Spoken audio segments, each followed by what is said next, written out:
최근에 야당 대표들 행보가 많이 부끄러워요, 저는. 그렇죠. 너무 부끄러워요.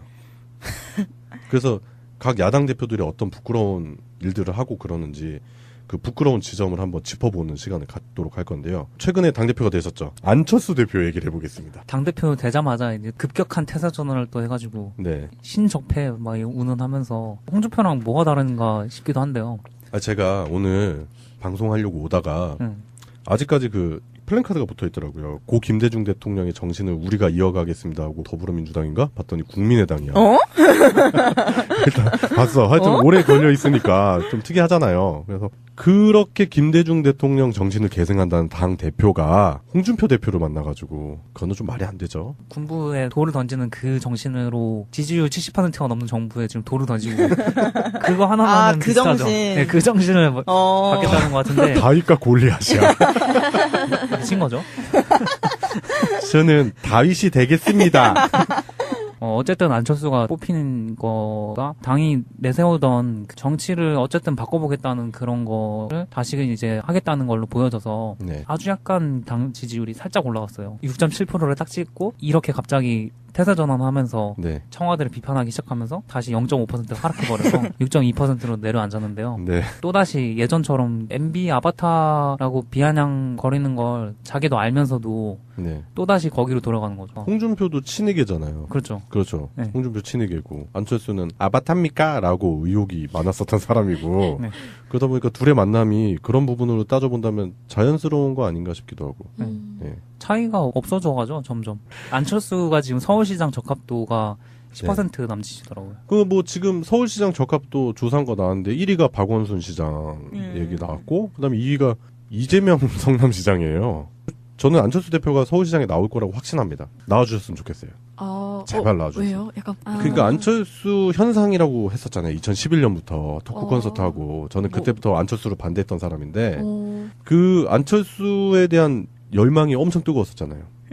맞아. 네, 제가 바꾸겠습니다. 막 이런 무릎팍도사 나오고. 무릎팍도사에서 노벨상 수상자 맞아요. 대하듯이 막 이런 식으로 나 뭐 주는 줄 알았잖아. 강호동이 무릎팍으로 밀키가 하여튼 그런 어떤 현상, 그 거품이 빠지는 거죠. 근데 거품 밑에 뭔가 아무것도 없는 거예요, 이거. 그래서 안철수 현상이 제가 봤을 때는 그나마 지지했었던 이제 소수의 사람들도 서울시장을 끝으로 완전히 붕괴되지 않을까 그런 생각이 들더라고요. 일단 국민의당 대표로서 첫 행보를 시작하는 게 결국에는 이제 문재인 정부 비판, 홍준표 자유당 대표 만나고 막 그런 행보들 보여주면서 당 지지도를 다시 깎아먹고 있다. 안철수 국민의당 대표 얘기해봤고요. 네, 두 번째 분은 뭐 잘 아실 겁니다. 홍준표 대표죠. 많이 부끄러우신 분. 네. 네. 뭐, 논란이나 아니면 뭐라고 하죠. 웃긴 일들? 네. 하면 진짜 너무 리스트가 많아가지고, 뭐 굳이. 자료가 방대. 네. 막 여기저기 번쩍번쩍 하시잖아요. 막 성완종 리스트 막 등장을 하시고. 그렇죠. 막. 네. 장화도 혼자 못 신으시고. 그 약방의 감초. 안 끼는 데가 없어. 어떻게 안 낄 수가 없는 그런 존재인데, 보니까 또 이명박이랑 또 연결이 되잖아요, 이분도. 그렇죠. 계속 생각이 드는 건데 안철수랑 홍준표랑 이런 식으로 계속 연결고리를 계속 이어가다 보면 뭔가 이명박으로 수렴이 되는 것 같은 느낌이 들더라고요. 그래서 뭔가 귀결되는 포인트가 네, 있고. 네. 예. 그러면서 홍준표가 7월 말에 이명박이랑 만나서 네. 얘기를 하잖아요. 뭐 야당은 뭐 할 일이 없어 이러면서 얘기를 하잖아요. 네. 할 일이 없다고. 또 근데 그거 자체가 되게 홍준표가 갖고 있는 그런 뭐라고 하죠? 정치관 같은 걸 잘 드러내주는 거라고 생각을 해요. 그러니까 뭐 본인이 여당이었을 때는 뭐 책임감이 막중하고 자기 아니면 안 되고 막 이런 식으로 얘기를 했지만 야당이었을 때도 본인 역할이 확실하게 있어야 되는데 뭐 난 1등 아니면 하기 싫어 막 이런 거잖아요. 그리고 홍준표가 정치력이 있느냐 뭐 이런 생각을 해보는데 전 정치력은 그렇게 크지 않다고 봐요.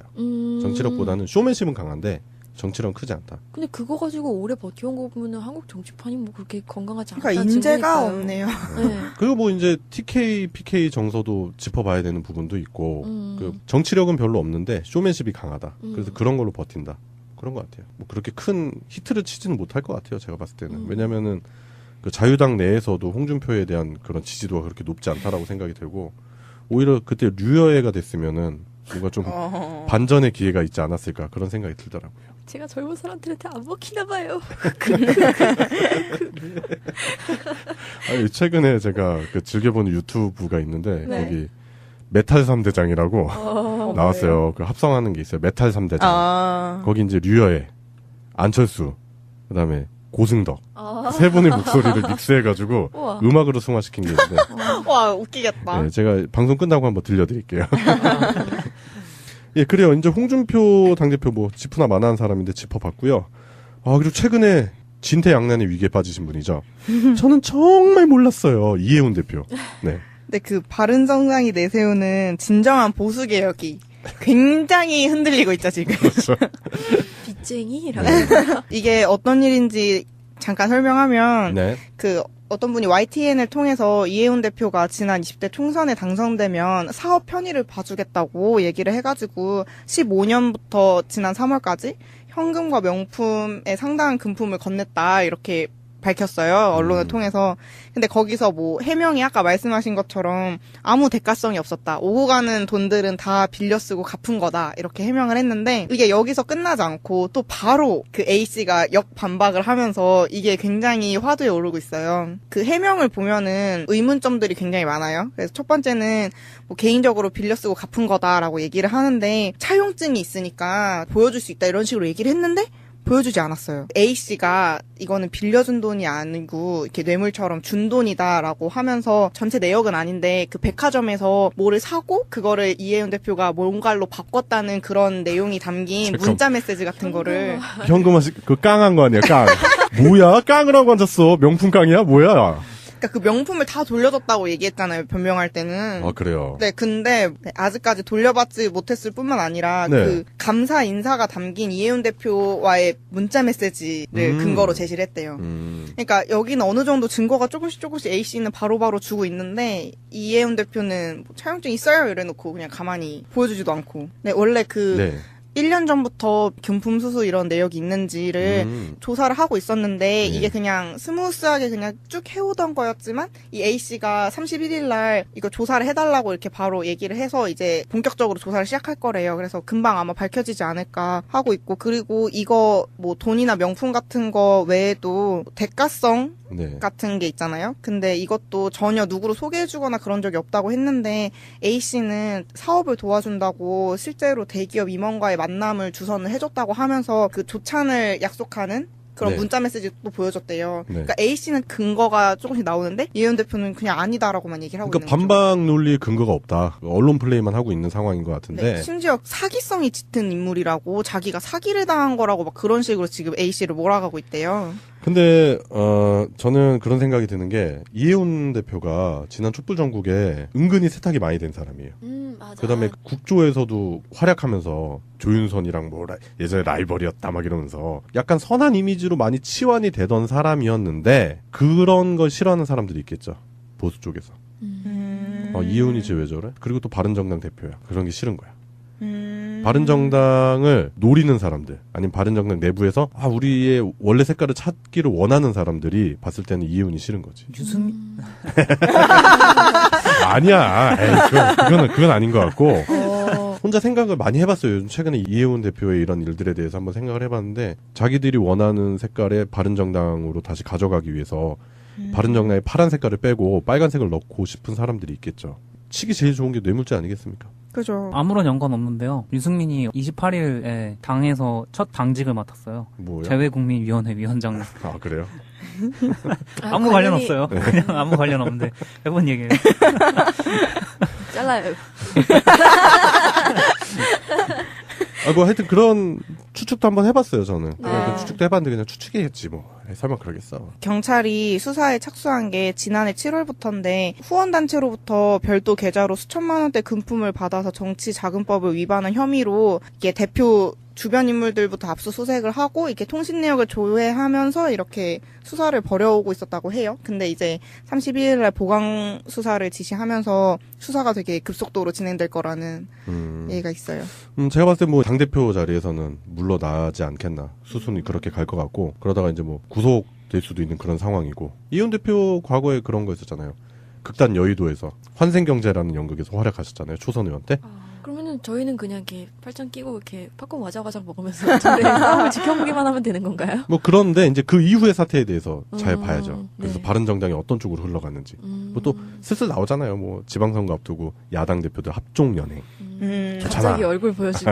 그러니까 뭐 홍준표, 안철수 뭐 또 뭐 만약에 이혜원 대표가 사퇴를 하게 되면 새로 대표에 오를 사람이 어떤 행보를 할지를 잘 봐야 되지 않겠나 그런 생각이 들고 이분 빼놓으면 또 섭섭해요. 야당 대표 정의당의 이정미 대표 이분 참 잘하시고 계시다 그런 생각이 듭니다. 정의당다운 그런 선명성 이정미 대표가 가지고 있었던 그런 소신대로 뭔가 빛나는 일을 많이 하고 있다 그런 생각이 들어요.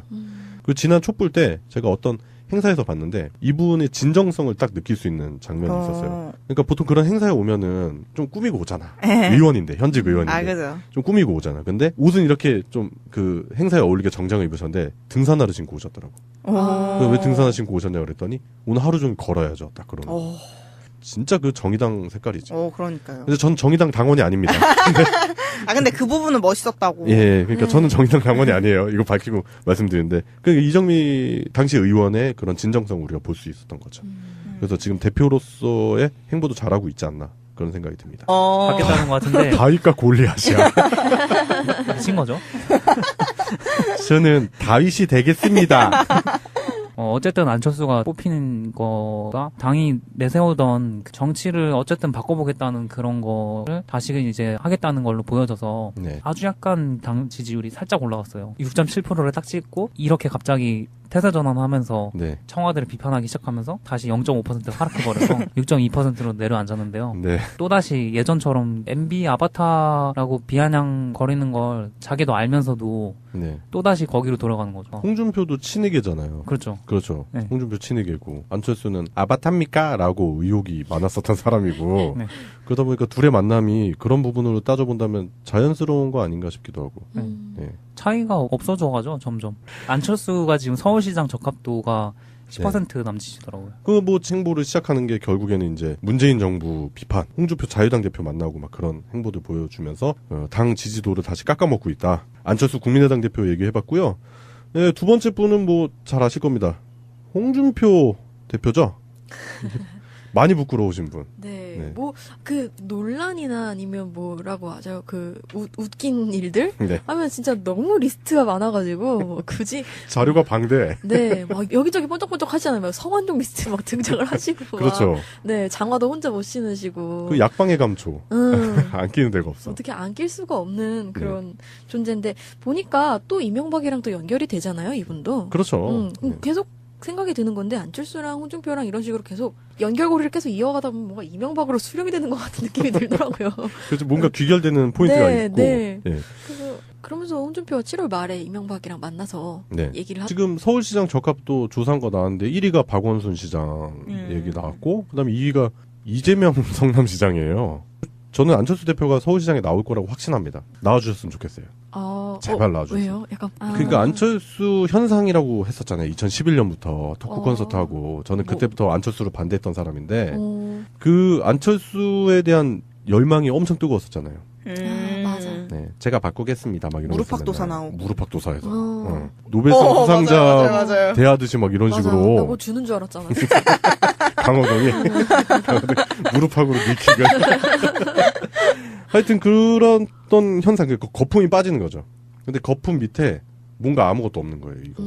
그래서 안철수 현상이 제가 봤을 때는 그나마 지지했었던 이제 소수의 사람들도 서울시장을 끝으로 완전히 붕괴되지 않을까 그런 생각이 들더라고요. 일단 국민의당 대표로서 첫 하잖아요. 뭐 야당은 뭐 할 일이 없어 이러면서 얘기를 하잖아요. 뭐 네. 할 일이 없다고 또. 근데 그거 자체가 되게 홍준표가 갖고 있는 그런 뭐라고 하죠? 정치관 같은 걸 잘 드러내주는 거라고 생각을 해요. 그러니까 뭐 본인이 여당이었을 때는 뭐 책임감이 막중하고 자기 아니면 안 되고 막 이런 식으로 얘기를 했지만 야당이었을 때도 본인 역할이 확실하게 있어야 되는데 뭐 난 1등 아니면 하기 싫어 막 이런 거잖아요. 그리고 홍준표가 정치력이 있느냐 뭐 이런 생각을 해보는데 전 정치력은 그렇게 크지 않다고 봐요. 정치력보다는 쇼맨십은 강한데 정치력은 크지 않다. 근데 그거 가지고 오래 버텨온 거 보면은 한국 정치판이 뭐 그렇게 건강하지 않다. 그러니까 인재가 없네요. 네. 그리고 뭐 이제 TK, PK 정서도 짚어봐야 되는 부분도 있고 그 정치력은 별로 없는데 쇼맨십이 강하다. 그래서 그런 걸로 버틴다. 그런 것 같아요. 뭐 그렇게 큰 히트를 치지는 못할 것 같아요. 제가 봤을 때는. 왜냐면은 그 자유당 내에서도 홍준표에 대한 그런 지지도가 그렇게 높지 않다라고 생각이 되고 오히려 그때 류여애가 최근에 야당 대표들 행보가 많이 부끄러워요. 저는. 그렇죠. 너무 부끄러워요. 그래서 각 야당 대표들이 어떤 부끄러운 일들을 하고 그러는지 그 부끄러운 지점을 한번 짚어보는 시간을 갖도록 할 건데요. 최근에 당대표가 되셨죠. 안철수 대표 얘기를 해보겠습니다. 당대표 되자마자 이제 급격한 퇴사 전환을 또 해가지고 네. 신적폐 막 운운하면서 홍준표랑 뭐가 다른가 싶기도 한데요. 제가 오늘 방송하려고 오다가 아직까지 그 플랜카드가 붙어 있더라고요. 고 김대중 대통령의 정신을 우리가 이어가겠습니다 하고 더불어민주당인가? 봤더니 국민의당이야. 일단 봤어. 하여튼 오래 걸려 있으니까 좀 특이하잖아요. 그래서 그렇게 김대중 대통령 정신을 계승한다는 당 대표가 홍준표 대표를 만나가지고 그거는 좀 말이 안 되죠. 군부에 돌을 던지는 그 정신으로 지지율 70%가 넘는 정부에 지금 돌을 던지고 그거 하나만은 그 비슷하죠. 정신. 네, 그 정신을